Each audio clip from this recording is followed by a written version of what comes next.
Ya, nah pagi ini saudara, saya mau berbicara tentang satu teks di dalam Injil Lukas. Ya, Injil Lukas pasal 17 ayat 32, tetapi ayat ini tidak berdiri sendiri tentunya. Ayat ini ada di dalam satu perikop yang lumayan panjang. Ya, kalau saudara pernah membaca ini mungkin ayat paling pendek nomor 2 di dalam Perjanjian Baru. Ya, teks ini berkata, ingatlah akan istri Lot. Ya, ingatlah akan istri Lot. Nah, kenapa penting berbicara tentang hal ini? Ya, alasan utamanya adalah, bisa langsung next bro. Ya. Yang pertama, supaya kita memahami kondisi terkait datangnya kerajaan Allah. Ya. Jadi kita harus memahami bagaimana kerajaan Allah itu akan datang. Nah, kalau kita bicara tentang kerajaan Allah, ya, konteks kerajaan Allah yang dimaksud di sini adalah lebih mengarah kepada akhir zaman di mana Yesus nanti akan datang kembali. Ya, walaupun firman Tuhan ini atau ayat-ayat ini juga bisa kita hubungkan dengan kehidupan kita hari ini. Tetapi ketika kita berkata bagaimana kerajaan Allah itu akan datang, itu bicara lebih kepada bagaimana nanti Tuhan Yesus akan datang kembali. Ya, dan kalau kita bicara tentang kedatangan Tuhan Yesus yang kedua, ya di dalam bahasa Indonesia kita mengenalnya dengan istilah kiamat. Sudah ya, kiamat saja. Ya, jadi begitu. Kedatangan Kristus di mana kerajaan Allah akan secara penuh dinyatakan. Hari ini memang kerajaan Allah sudah dinyatakan. Ya, firman Allah berkata, jika kamu melihat pekerjaan-pekerjaan besar Allah, ya, melihat bagaimana orang sakit disembuhkan, setan diusir, firman Tuhan dengan jelas berkata, kerajaan Allah sudah ada di antara. Tetapi akan datang nanti waktunya kerajaan Allah yang sepenuh-penuhnya. Kerajaan Allah itu akan kita nikmati, yaitu bersama dengan Bapa di dalam kekekalan. Ya, seperti itu. Jadi kita memahami kondisi keadaan terkait datangnya kerajaan Allah. Yang kedua, melalui khotbah ini saudara-saudara, kita mengerti ada syarat hidup. Ya, ada syarat hidup. Memang keselamatan itu diawali dengan anugerah, artinya pemberian berharga, tetapi cuma-cuma. Ya, keselamatan diawali dengan pemberian berharga, tetapi cuma-cuma. Kenapa ada kata berharganya? Ya, karena memang keselamatan itu berharga. Ya. Tapi cuma-cuma, kita tidak mengupayakan apapun. Itu sebabnya kitab Efesus berkata, itu adalah pemberian Allah, bukan hasil usahamu.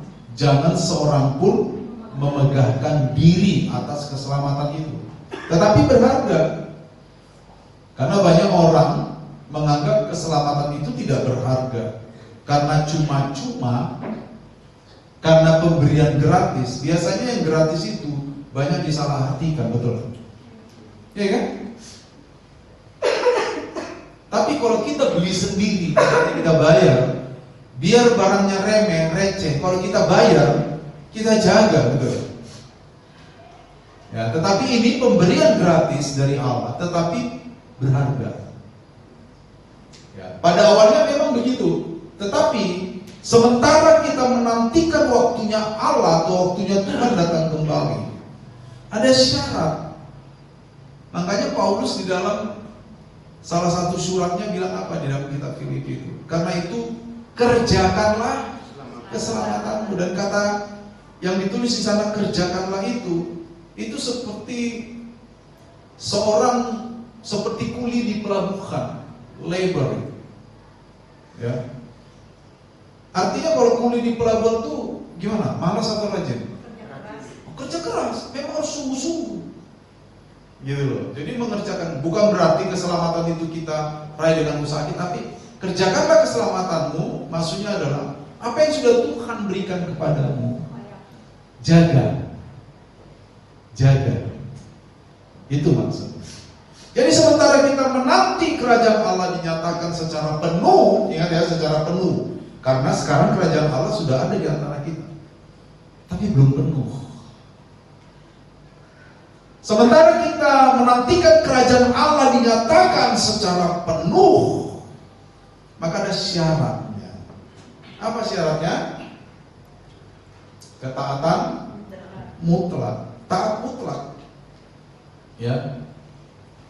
Ketaatan mutlak kepada Allah dan kehendaknya. Itu tidak bisa ditawar. Ya. Dan yang ketiga, tujuan dari khotbah ini kita dengarkan pagi ini adalah menyadari urgensi. Tahu urgensi ya? Keterdesakan, kepentingan. Ya, urgensi itu berarti harus kita tahu. Ini udah terdesak ini. Dan ketiba-tibaan datangnya kerajaan Allah.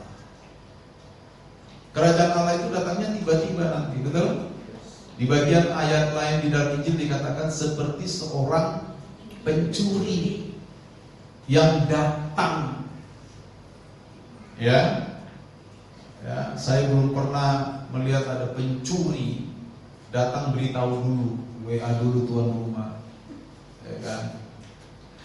Pak Martin, nanti malam jam 10:30 tepat saya bobol pintu belakang. Itu nggak ada pencuri begitu, betul nggak? Nggak ada. Bahkan pencuri itu mengintai kapan waktu-waktu mereka santai kan, kayak di pantai, nah gitu kan. Mereka tahu waktu itu bobol, tapi bukan berarti Yesus pencuri, bukan. Hanya sifat kedatangannya yang disamakan seperti seorang, artinya tiba-tiba, tidak ada yang menyadari. Ya, nggak perlu gunung meletus dulu baru Tuhan datang. Ini kan kebanyakan dari orang Kristen ini kalau gunung meletus, gempa bumi terjadi baru kita sedikit sadar kan, kayaknya Tuhan semua datang. Padahal gempa bumi ya dari dulu terjadi. Nah ini harus kita pahami, bagaimana kerajaan Allah akan dinyatakan, urgensinya seperti apa, dan sifatnya yang tiba-tiba, mengejutkan. Jadi sifat kerajaan Allah itu ada unsur keterkejutan. Seperti kita kesengat listrik. Ada yang pernah kesengat listrik? Semua pernah? Ada yang belum, biar disengat. Dia kaget. Itu seperti kita kehilangan setengah kesadaran, betul nggak? Kalau kesetrum listrik itu, saya udah rasakan, sampai terkapar di got itu, waduh, ngeri. Setengah kesadaran hilang, saudara ya. Nanti kalau ada yang mau tahu kisahnya nanti setelah ibadah tanya saya. Gitu ya. Oke, baik. Next, kita akan mulai serius di sini. Lukas pasal 17 ayat 32, ingatlah akan istilok. Ayat ini tidak berdiri sendiri. Ayat ini muncul di tengah-tengah sebuah perikop yang agak panjang. Nah ini yang harus kita pahami saudara. Perikop ini diberi judul bahkan datangnya kerajaan Allah. Atau kalau di Alkitab saudara apa dikasih judul perikopnya? Kedatangan kerajaan Allah. Nah, sesuai dengan tujuan khotbah yang kita bahas di awal, maka ini akan kita jawab satu-satu dari perikop ini. Yang pertama, kerajaan Allah akan datang tanpa tanda-tanda lahiriah. Betul? Ayat 20 sampai 21. Coba dilihat itu. Sambil saudara lihat ayatnya ya. Jadi kerajaan Allah itu akan datang tanpa tanda-tanda yang spektakuler, tidak ada. Itu yang tadi saya katakan. Kesadaran kita kadang ditarik ketika peristiwa yang besar terjadi. Misalnya gunung meletus. Kita mungkin pasti berpikir, jangan-jangan Tuhan semua datang. Ya, terjadi bencana alam. Ya, jangan-jangan Tuhan sudah mau datang. Jadi kesadaran kita akan kedatangan Tuhan kerap kali keliru terkait dengan tanda-tanda lahiriah. Firman Allah berkata, biasa aja, enggak ada tanda-tanda lahiriah, enggak tunggu gunung meletus, enggak tunggu hutan kebakaran, enggak tunggu gempa bumi dahsyat, baru itu tanda Tuhan datang. Tidak. Ya, itu yang pertama. Yang kedua, digambarkan kedatangan kerajaan Allah itu seperti zaman Nuh. Tahu zaman Nuh ya? Di ayat 26-27 dikatakan apa? Waktu zaman Nuh. Dengan cepat seorang. Dan sama seperti terjadi pada zaman Nuh, demikian pula halnya telah pada hari-hari anak manusia. Terus? Mereka makan dan minum. Makan minum. Mereka kawin dan dikawinkan. Pesta kawin. Sampai pada hari Nuh masuk ke dalam bahtera. Lalu datanglah air bah dan membinasakan mereka. Nah, jadi digambarkan kedatangan anak manusia itu nanti, kedatangan kerajaan Allah itu nanti, semuanya seperti biasa. Seperti zaman Nuh katanya. Mereka makan dan minum. Berarti kan semua biasa kan? Jangankan Tuhan datang, kita mendengar kabar duka cita aja, kadang kita nggak selera makan, betul nggak? Ini katanya selera makannya bagus, selera minumnya bagus, bikin pesta kawin, betul nggak? Berarti kan tidak ada bayangan kengerian kan? Tidak ada bayangan kengerian. Wah, semua orang menikmati hidup, betul nggak? Enjoy your life, ya kan? Nikmati hidupmu. Semuanya menari, menyanyi, seakan-akan seperti puisi Khairil Anwar, aku mau hidup 1000 tahun lagi. Seakan-akan hidup akan sustain 1000 tahun, bertahan 1000 tahun. Tiba-tiba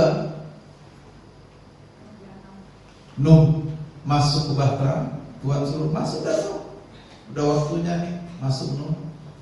Air bah datang, terjadi kebinasaan. Ingat ya, binasa.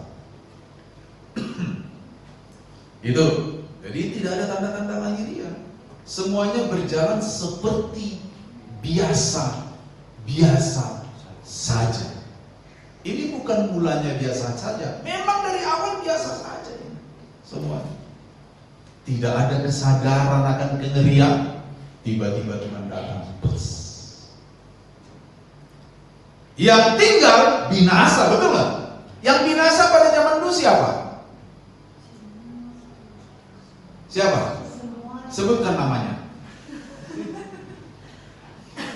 Yang binasa pada zaman dulu adalah mereka yang tidak naik ke bahtera, baik manusia maupun tanaman juga, hewan. Semua yang hidup binasa, nggak pandang bulu, binasa. Apakah di antara mereka punya kesadaran bahwa nanti Tuhan tiba-tiba datang? Enggak. Kalau mereka punya kesadaran itu, pasti mereka berjaga.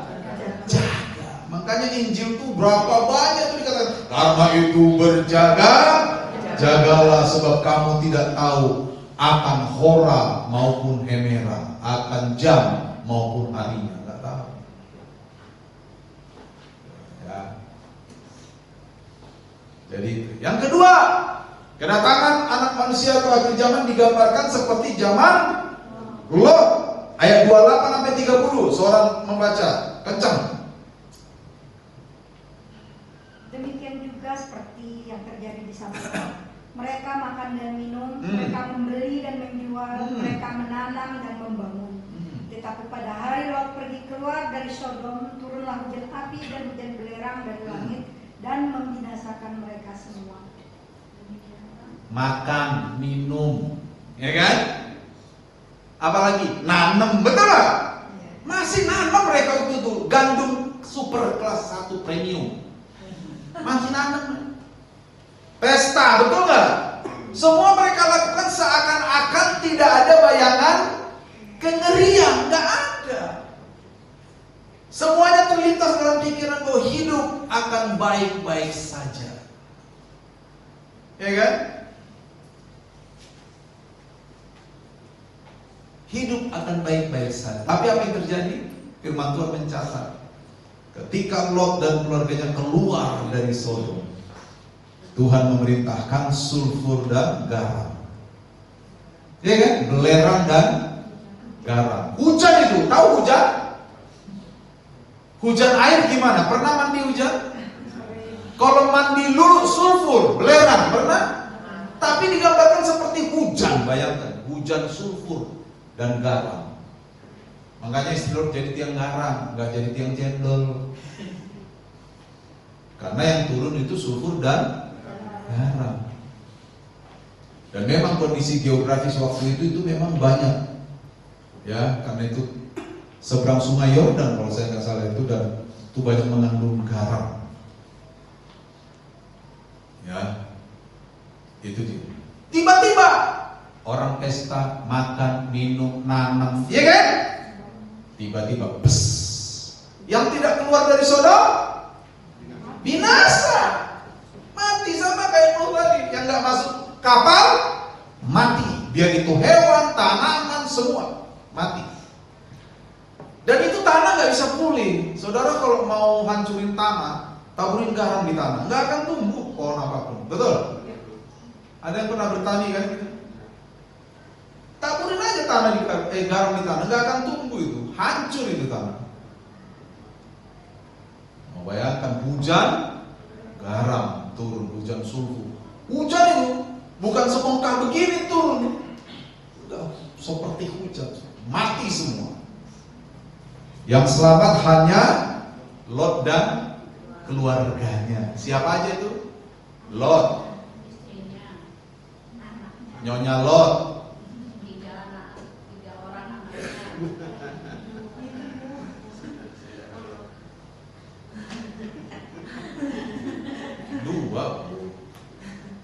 Dua orang putrinya, anaknya nggak mau, nggak ikut, anaknya binasa disuruh. Kan ya kan? Ada anak-anak laki-laki suruh, mereka nggak mau. Anak-anaknya tinggal di Sodom sama calon mantunya. Yang diselamatkan cuma 2 putrinya. Ya, Peng cerita sampai di situ. Nah, justru disinilah plot twistnya. Ya kan? Tapi nanti plot twistnya kita bahas. Karena itu tujuan kita korban. Ketika hari itu tiba, yang lain menjadi tidak penting. Itu loh di monitor. Ketika hari itu tiba, yang lain menjadi tidak penting. Lu bener gak? Betul gak? Saya tanya, apa Nuh terpikir menyelamatkan harta bendanya? Tidak. Yang dibawa sesuai perintah Tuhan. Apa? Hewan, ya kan? Yang haram dan yang halal, berapa pasang dibawa itu. Zaman Lot, ada yang dibawa emas peraknya? Karena tidak berharga. Gak ada yang berharga pada masa itu. Ketika hari itu tiba, emas dan perak tidak berharga. Ya, sebongkah berlian tidak berharga. Jadi sia-sia usahanya wali mencari sebongkah berlian. Gak berharga, saudara. Gak berharga. Pada masa itu, semua yang lain kecuali keselamatan tidak berharga. Itu harus kita renungkan. Itu poin itu.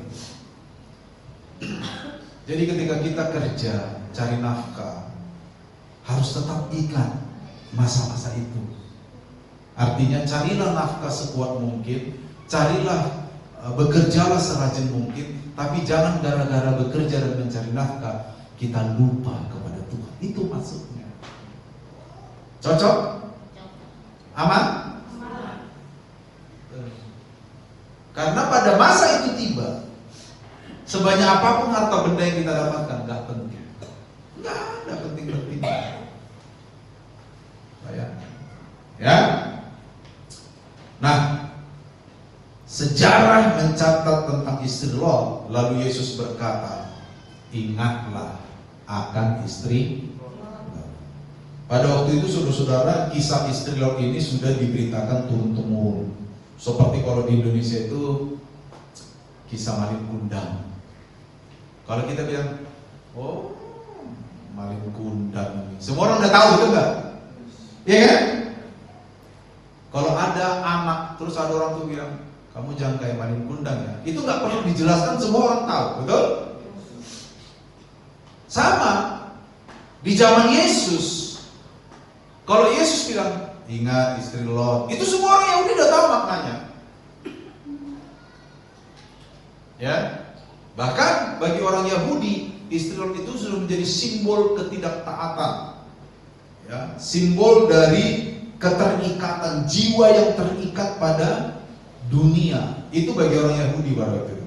Jadi ketika Yesus berkata, ingatlah akan istri Lot, orang Yahudi yang dengar tuh nggak perlu nanya siapa istri Lot, nggak perlu. Terus apa yang terjadi dengan istri Lot? Nggak perlu. Sama seperti kita orang Indonesia mau ditanya, jangan kayak maling kundang ya. Nggak perlu kita tanya siapa maling kundang. Kecuali anak sekarang mungkin ada yang nggak tahu maling kundang. Andre tahu nggak maling kundang siapa? Tahu. Siapa? Maling kundang. Dia kan? Udah tahu semua. Lalu Yesus bilang, kedatangan anak manusia, kedatangan kerajaan Allah. Yesus menyimpulkannya dalam satu kalimat pendek. Apa? Saya ulang. Kedatangan kerajaan Allah, kedatangan nanti anak manusia Yesus yang kedua kali. Yesus menyimpulkannya dalam satu frasa pendek. Apa? Ingatlah akan istri Lot. Sadis ya cara Yesus mengingatkan mereka ya. Nah ini yang akan kita bahas. Oke, next. Kita mau lihat peristiwa ini di perjanjian lama. Ya, tentu saja Kejadian 19 ayat 15 sampai 26 itu adalah bagian atau penggalan dari kisah Sodom dan Gomora. Ya. Nah, kalau kita baca ayat ini dan kita pahami, di sana ketika malaikat Allah datang ke Sodom, ya karena perbuatan rakyat Sodom yang sudah begitu bejat,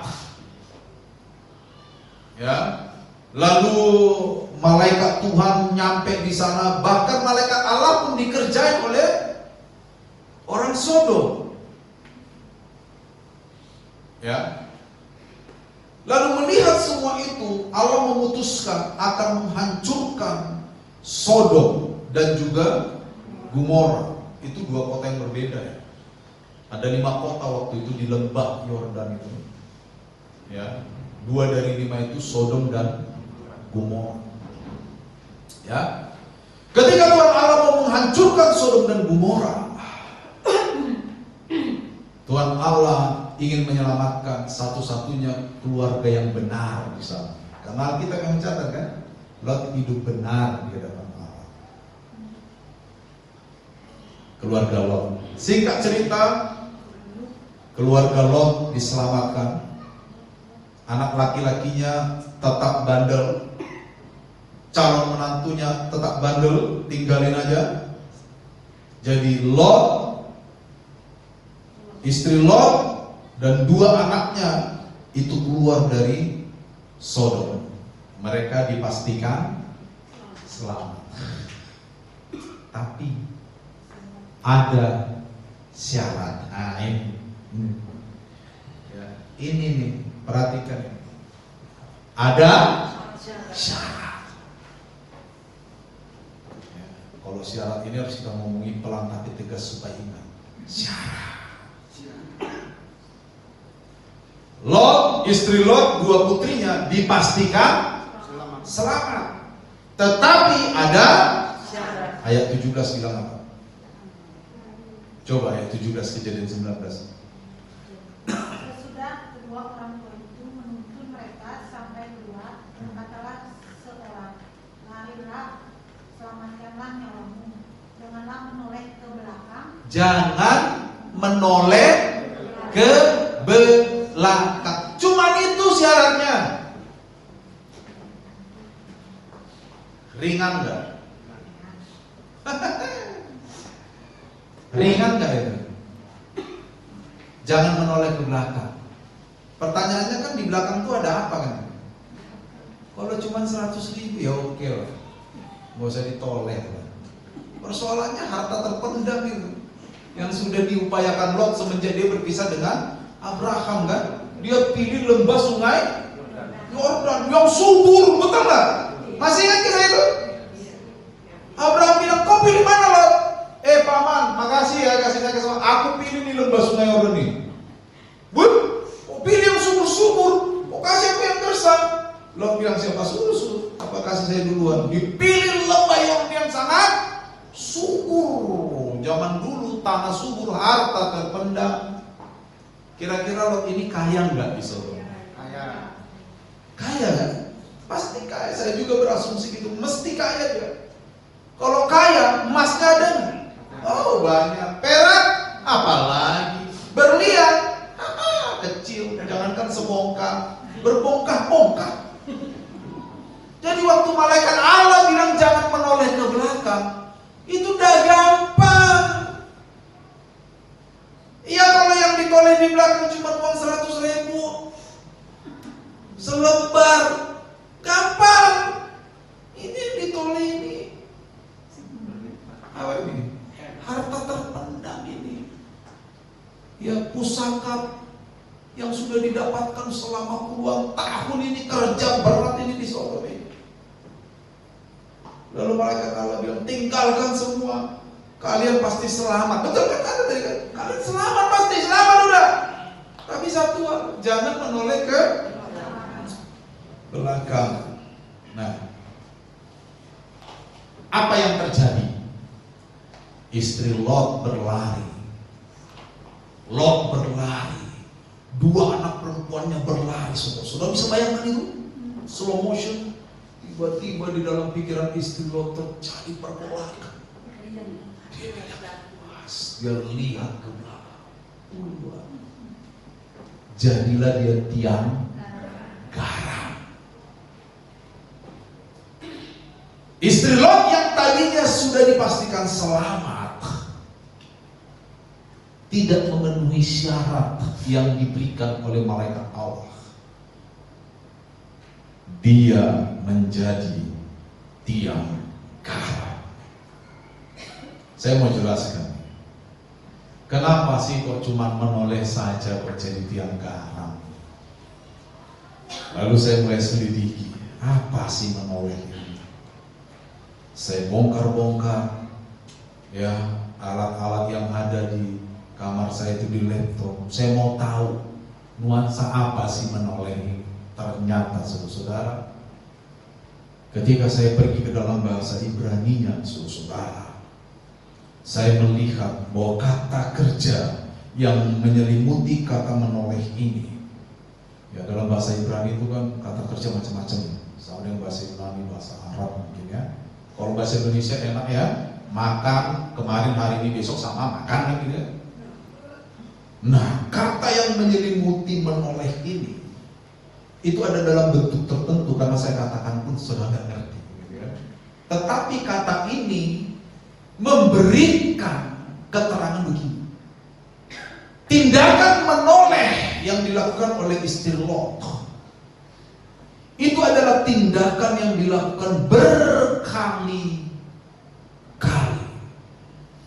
ya, berkali-kali, karena bentuknya imperfect. Waktu dia menoleh sekali, dia mungkin lari lagi kan, karena udah ada hujan garam kan? Tapi hatinya terus bergolak, nggak rela, dia noleh lagi.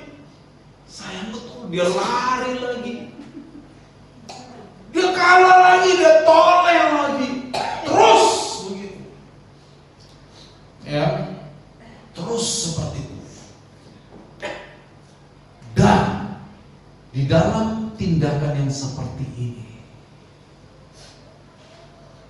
kita dapat menemukan, walaupun ini asumsi, tapi asumsi ini berdasar sekali, bahwa masih ada keterkaitan antara istri Lot dengan apa yang berusaha dia tinggalkan. Ada hubungan, ada bonding yang belum putus. Itu sebabnya dia terus berulang kali melihat. Waktu dia lihat pertama mungkin dia ingat malaikat Allah, jangan oleh, dia lawan, dia lari lagi. Tapi dia kalah lagi, aduh, ini aku banyak betul, dia oleh lagi. Dia ingat lagi, jangan oleh, dia lawan lagi. Tetapi ini terjadi berkali-kali, imperfect, terus. Dan ada nuansa konsekutif di sana. Artinya apa, saudara? Tindakan istri Lot menoleh itu ada sebabnya. Ya nggak lain sebabnya karena dia sedang berusaha meninggalkan harta bendanya di sana, dan hatinya masih terikat, ada bonding, ada ikatan yang belum putus. Sementara Lot dan dua putrinya lurus ke depan.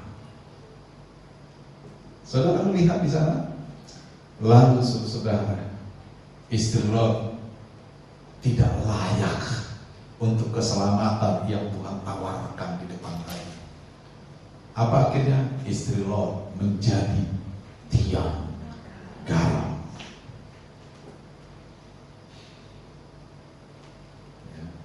Ikatan.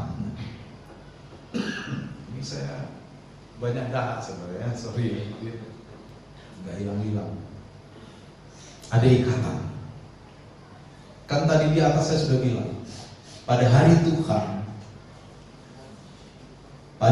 Tuhan tidak ada yang berharga. Harta sebanyak apapun tidak berharga. Nah, istri Lot mau mempertahankan itu. Saudara melihat tensi yang sangat tinggi di sini. Siapa bilang istri Lot tidak bergumul? Bergumul nih. Makanya bentuk kata kerjanya imperfect, konsekutif.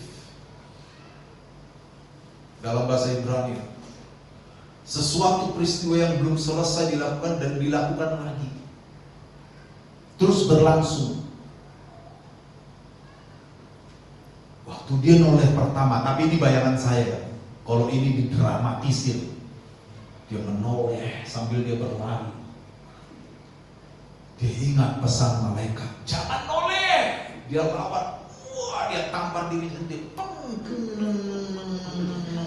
lari gitu. Tapi terjadi lagi pergulatan. Banyak betul hartaku yang kutinggalkan. Aduh sayangnya. Dia noleh lagi. Dia ingat lagi bersama malaikat. Dia tampar lagi. Dia lari lagi terus. Tapi akhirnya dia kalah. Ada ikatan yang terlalu kuat yang tidak berhasil dia putuskan. Di mana hartamu berada, di situ hatimu berada. Jadi ucapan Yesus dalam perjanjian baru itu bukan tanpa dasar. Bukan tanpa dasar. Makanya sering saya bilang, jangan gara-gara harta. Ini bukan karena saya pendeta ya. Kan saya juga butuh harta. Emang pendeta gak butuh harta? Walaupun dikatakan harta di dunia ini kan dimakan dan karena betul sih. Tapi pendeta juga butuh harta. Iya kan? Tetapi saudara, jangan karena mengejar harta kita lupa Tuhan dan kebenarannya. Itu pesannya itu. Karena nanti pada waktu Yesus datang kedua kali, ikatan ini akan sangat menentukan.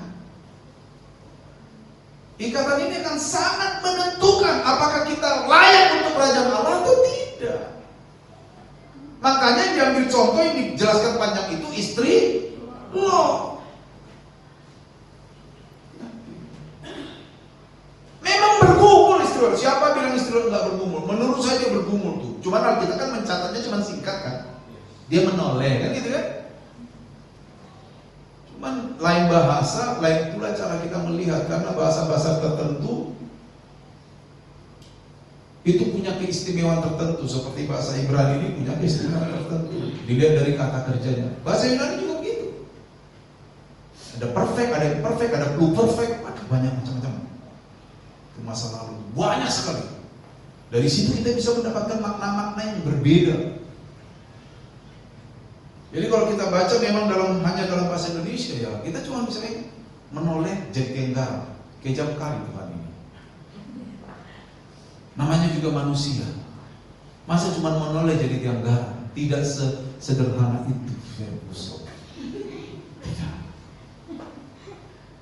Tidak sesederhana.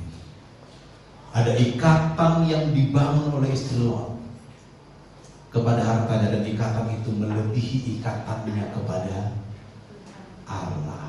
Ya kan? Ini kata-kata indah ini saudara. Ikatan yang dibangun istri Lot terhadap hartanya jauh lebih kuat ketimbang ikatan yang dia bangun dengan Tuhan. Jadi lebih mudah memutuskan ikatan dengan Tuhannya ketimbang memutuskan ikatan dengan hartanya. Itu yang terjadi, saudara. Di mana hartamu berada, di situ hatimu berada. Nanti waktu Yesus datang kembali kedua kali, ikatan ini yang dilihat. Betul?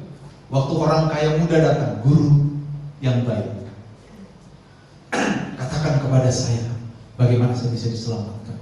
Yesus bilang, lakukan semua yang diperintahkan Musa dan Taurat. Jangan berzina, jangan mencuri, hormati ayahmu dan ibumu. Semua itu sudah kulakukan, guru. Dari saya sejak muda, betul gak? Hidup macam apa yang guru mau? Seperti sekarang kan banyak, macam apa ini guru?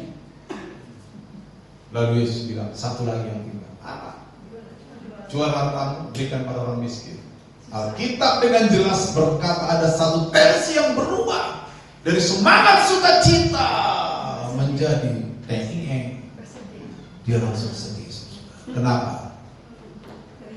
Firman Allah berkata jelas. Belum, bukan terikat ya yang dikatakan. Firman Tuhan bilang apa? Karena hartanya banyak. Lu benar kan? Karena hartanya, coba mungkin sedikit cuma punya panci bocor, itu gampang. Oke Tuhan, saya cuma punya panci bocor, tak jual. Makanya kita kadang-kadang gitu kan. Ketaatan kita tuh waktu kita susah.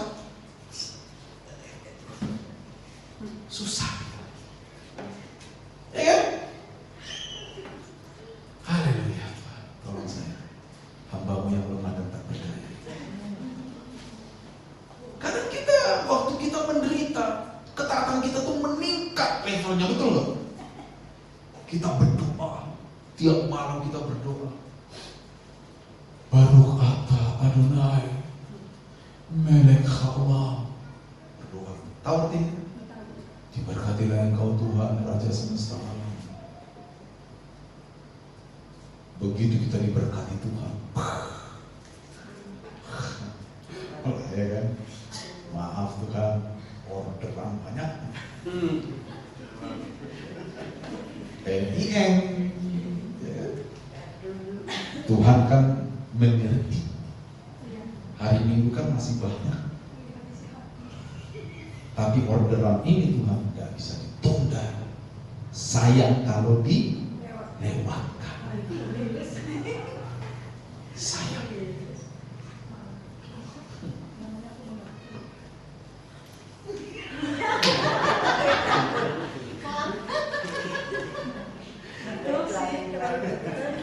Biar sama kan?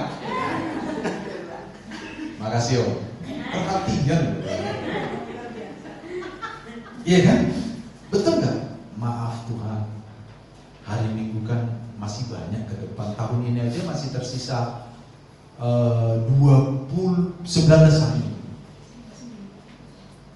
Masih banyak. Tapi orderan ini Tuhan, Kalau nggak diambil sekarang, lewat. Haleluya. Betul? Ini menjadi perenungan. Pertanyaan saja, ini pertanyaan asal-asalan. Bagaimana waktu kita ambil orderan itu Tuhan datang? Kan gak ada yang tahu. Kan tadi katanya orang bekerja, betul gak? Orang makan, minum, betul gak? Ikut ke pesta kawin, kan gitu tadi kan? Gak ada tanda-tanda khusus. Bagaimana pas kita ambil orderan itu Tuhan datang? Ya saya juga gak tahu kan. Tapi paling tidak kita kan udah dengar kisah tentang istri Lot. Makanya seperti Tuhan Yesus saya bilang, saya ingatlah akan istri Lot. Iya kan? Ayo kita renungkan di dalam-dalam. Renungi, selami ikatan kita kepada Allah. Ini tidak sedang meniadakan ikatan kita kepada dunia. Waktu Tuhan bilang, jual hartamu kasih kepada orang miskin. Tuhan tidak naif menginginkan anak muda ini menjadi miskin baru ikut dia baru suci. Tuhan Yesus tidak berpikiran seperti itu. Tuhan Yesus tidak pernah berpikir bahwa kemiskinan itu kudus. Tidak. Justru kemiskinan kadang tidak kudus. Betul gak? Kadang bukan. Tetapi Yesus sedang mematahkan keterikatan. Ternyata selama ini kamu mengasihi orang tuamu, ternyata selama ini kamu tidak berzina, ternyata selama ini kamu tidak mencuri karena hartamu banyak. Coba jual hartamu, kamu gak punya apa-apa misalnya. Masih gak kamu bisa gak nyuri? Masih gak kamu gak berzina, gak berdosa? Kira-kira begitu itu. Paham ya? Dan dia tidak mampu karena hartanya banyak. Ikatan dia terhadap Tuhan lemah. Lebih kuat ikatannya kepada hartanya. Saya tidak sedang, Yesus bahkan saya berani jamin tidak sedang mengatakan kamu miskin baru masuk surga. Enggak. Buktinya yang melayani Yesus itu banyak istri pejabat, betul? Beberapa istri, ada minimal 3 istri pejabat melayani Yesus. Artinya melayani secara ekonomi, betul lah. Yesus disertai kan? Yesus mikirin uang gak? Mikir. Buktinya dia angkat bendahara, namanya Judas Iskariot. Ada bendahara loh. Berarti kan Yesus ketat dengan uang kan? Yesus bukan anti uang, tetapi dia ingin tidak ada keterikatan yang lebih kokoh ketimbang keterikatan manusia kepada dia. Itu yang Yesus inginkan. Istri Lot gagal. Orang muda kaya gagal. Kita harus bertanya pada diri kita. Kita sama. Saya pendeta kah? Saudara pelayan kah? Jemaat biasa? Sama. Gak ada beda kita sebenarnya. Ikatan mana yang lebih kuat? Kepada Allah atau kepada dunia? Kita hidup di dunia tentu kita punya ikatan dengan dunia. Tapi ketika ikatan kita kepada Allah jauh lebih kuat, maka hal-hal yang mengikat kita secara negatif dengan dunia itu dibuang. Yang hanya kita ikat dengan dunia yang positif. Tapi kalau ikatan kita dengan Allah lemah, yaitu tadi untung besar nih, tapi nipu, gak apa-apa lah sekali-sekali. Toh Tuhan sudah menghapuskan dosa saya untuk hari ini, dia sudah selama-lamanya. Atau nanti untung besar, tapi nipu, gak apa-apa. Nanti perpuluhannya saya kasih gereja aja.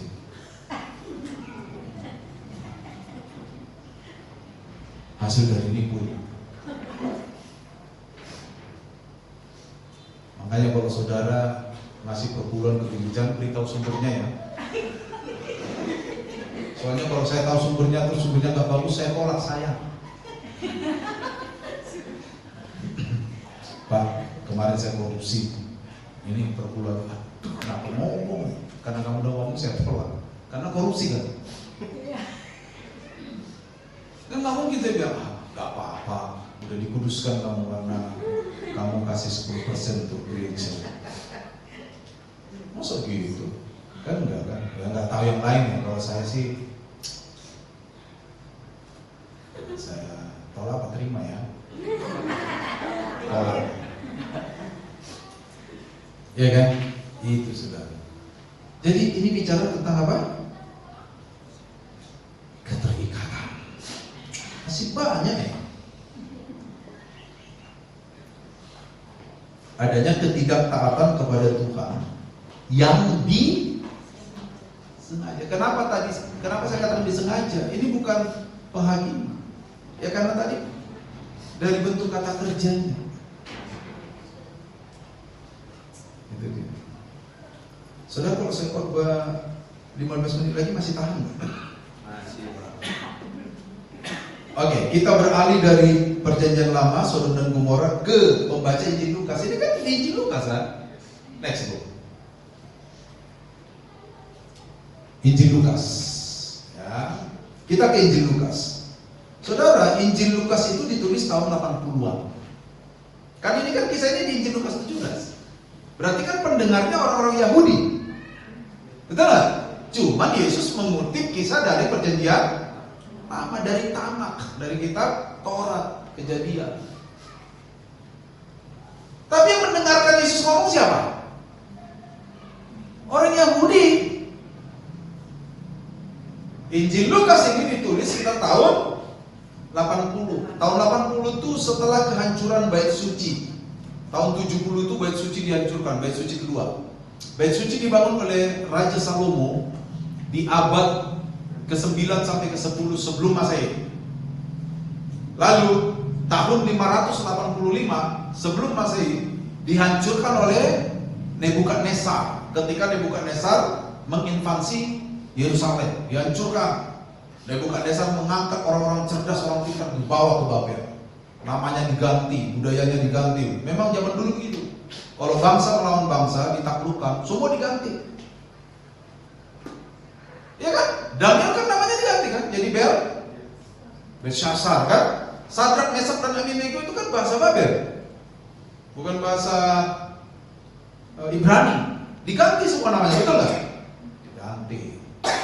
Lalu ya, setelah itu 70 tahun balik orang Israel kan, dipimpin oleh Ezra, Nehemia, betul, dan sebagainya. Dibangun lagi Bait Suci itu. Itu yang dinamakan dengan Bait Suci yang kedua, the second temple. Dibangun sekitar mulai tahun 517 terus ke sini.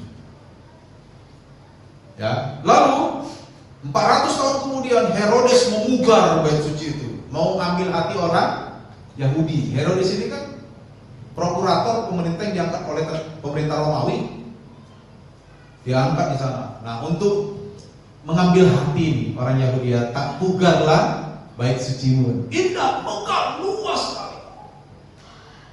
Luas sekali. Setelah Yesus mati dan bangkit tahun 30-an, 2 dekade setelah itu tahun 50-60-an, terjadi pemberontakan dari orang Yahudi melawan Roma. Memberontak mereka, ada sekte-sekte yang memberontak. Termasuk di dalamnya ada orang Kristen.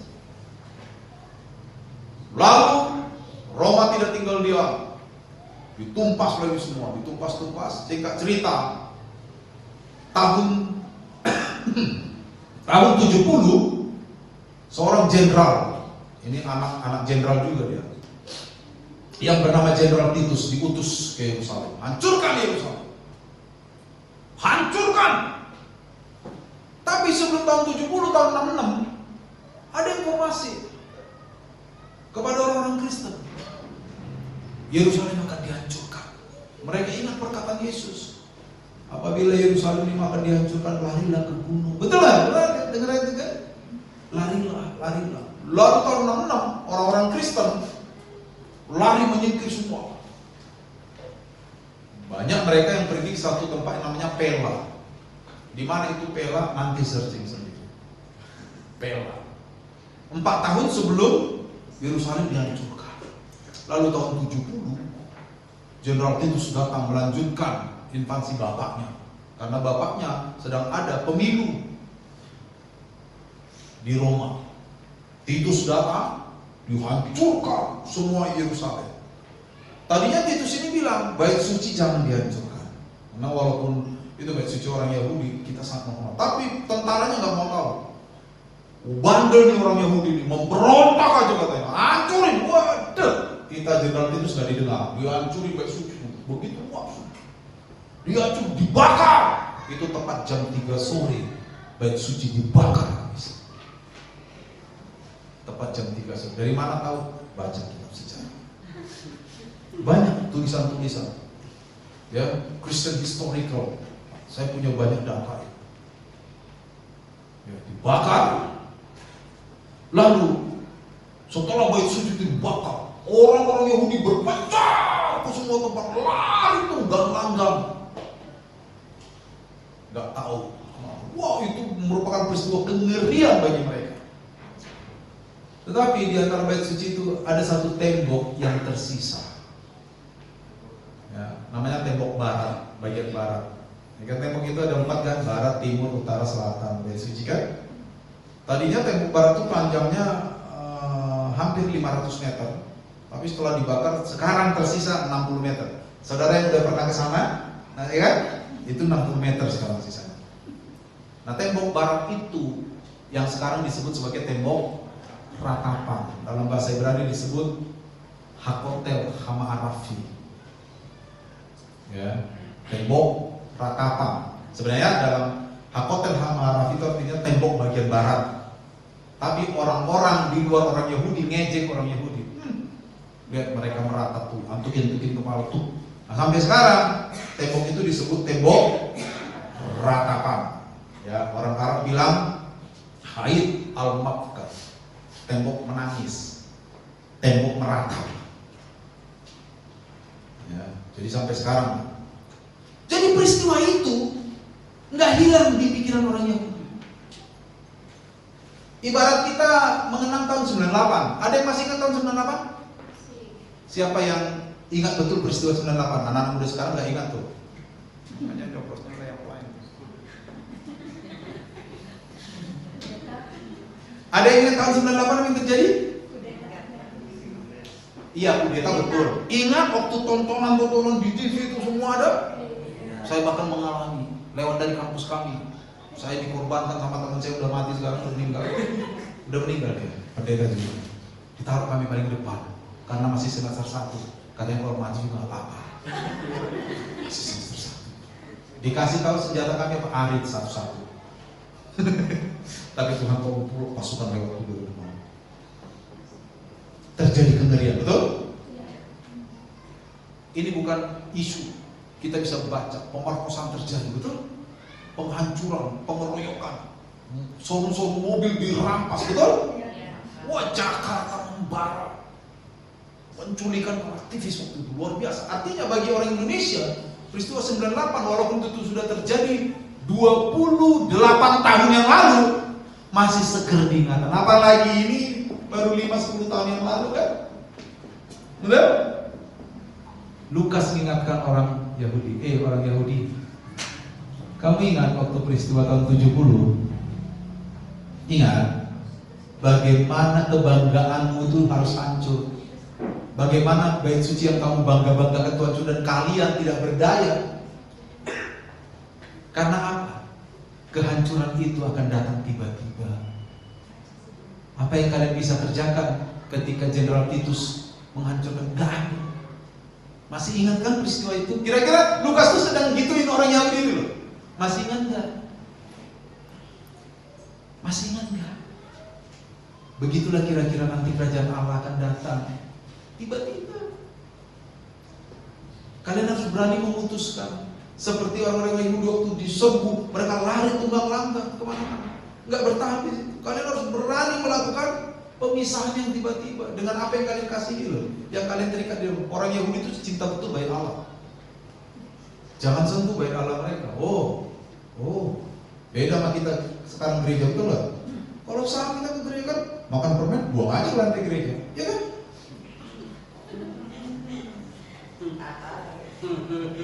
Lo iya toh, kan saya tahu, kan saya nyapu. Betul nggak saudara? Kalau orang itu nggak bisa. Wah, apalagi waktu mereka dibakar mereka sangat bangga-banggakan. Waduh, itu luka dalam sekali dalam ingatan orang Yahudi. Lalu Lukas datang. Masih ingat 10 tahun yang lalu apa yang terjadi? Begitulah nanti kerajaan Allah akan dinyatakan. Tiba-tiba nggak ada daya, tidak bisa melawan, tidak ada pengharapan. Keterikatan kepada apa yang kau cintai harus putus. Dan yang tertinggal hanya satu, keterikatan dengan Tuhan. Begitu. Itu pesan yang didapatkan pembaca kitab Lukas tahun 80. Saudara, pesan itu begitu menggema bagi orang Yahudi. Mereka nggak perlu tanya Lukas apa maksudnya, mereka paham. Lukas bilang, nggak percaya? Ingat akan istighfar.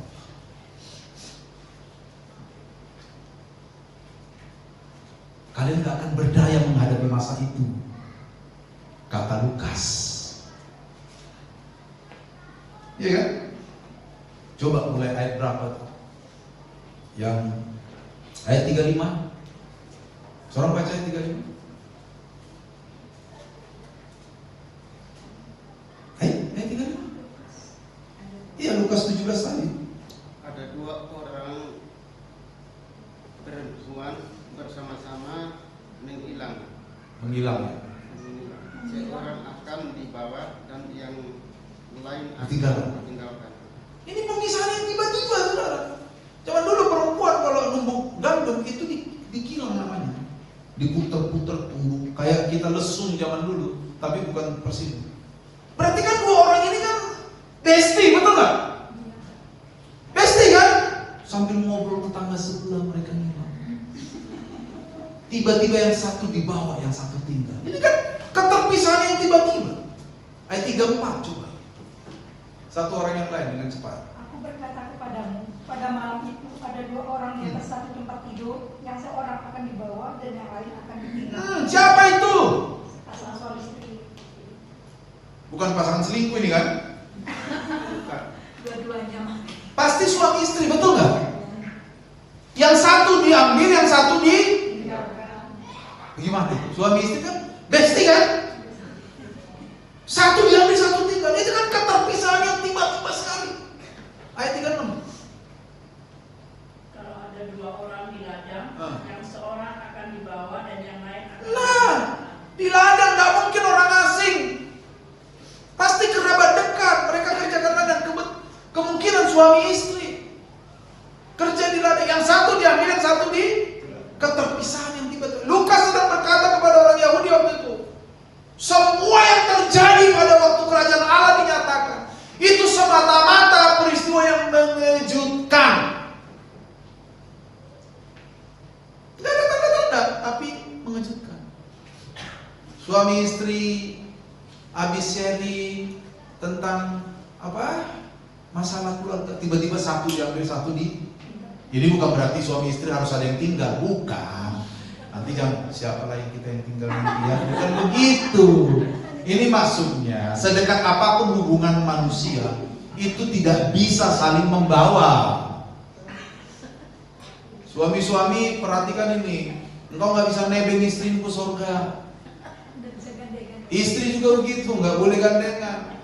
Nanti saya ikut suami aja, kan suami kepala keluarga, saya ikut aja ke surga.